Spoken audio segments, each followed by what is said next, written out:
First of all, I want to congratulate you for bringing this meeting together. It's long overdue. Some of the topics that you have touched on here in the state of New Jersey, as Chairman of House and Local Government, we have begun to move in that direction. Currently, we have some proposals together with the Senate, working with Senator Leslie Act that deal with foreclosure. And we're hoping and confident that the governor and his office will work with us. So today's meeting and your approach is something that publicly I want to acknowledge is well overdue and is needed. What I had found last year when I dealt with some of these housing issues was a lack of communication with Washington, Trenton, and even local. And we have tightened that up. I had the ability as chairman, when we were talking about affordable housing, to go around the whole state and hold such meetings. And we realized that there is a shortage of housing, but also there's a shortage of dollars. And there are municipalities in the state that have money already set aside for some of the things that we're not talking about. So what we're planning on accomplishing with this new bill that we'd like to work with the governor with was now to tie in foreclosure. We feel it's important that we keep a family in a home, because once they lose their home, they become not only problems in the community, but the home itself becomes a problem. And this is workable. Our policies in the past dealing with housing is not worked. For the last 25 years, we have not seen anything accomplished. We're not talking about a lot of new homes when we talk about affordable housing. Because here in my district, even in the city of Plainfield, we have enough housing. It's a question of how do we keep people in the housing.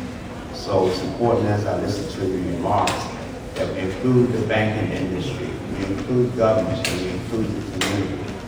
Because at the end of the day, the bottom line is that these people have to have some place to live.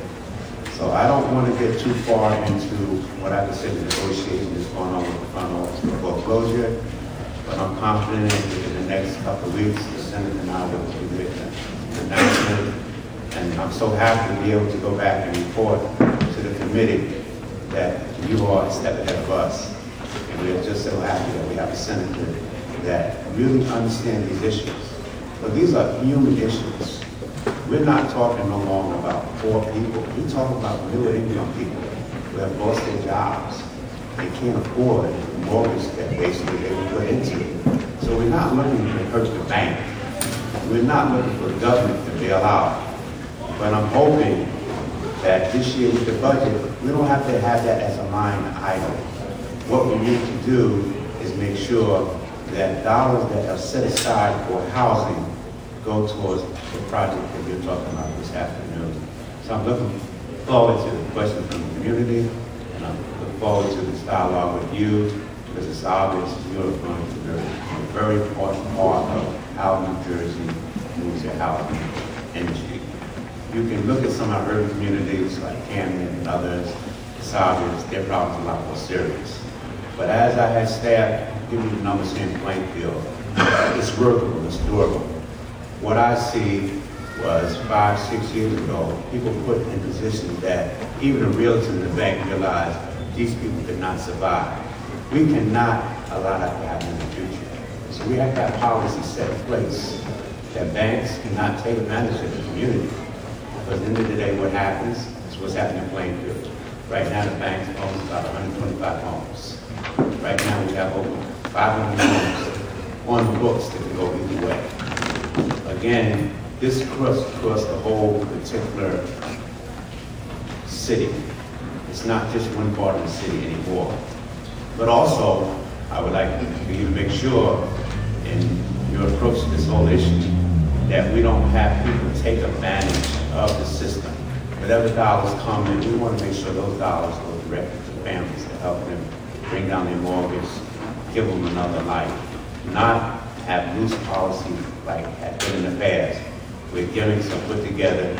End of the day, the public gets hurt, and we right back where we started from. So again, I'm happy that here with you today, and I'm confident over the years you and I have worked closely together, and I'm confident before Ray and I roll out our foreclosure bill that we would love to sit down with you and make sure we're on the same page. Thank you.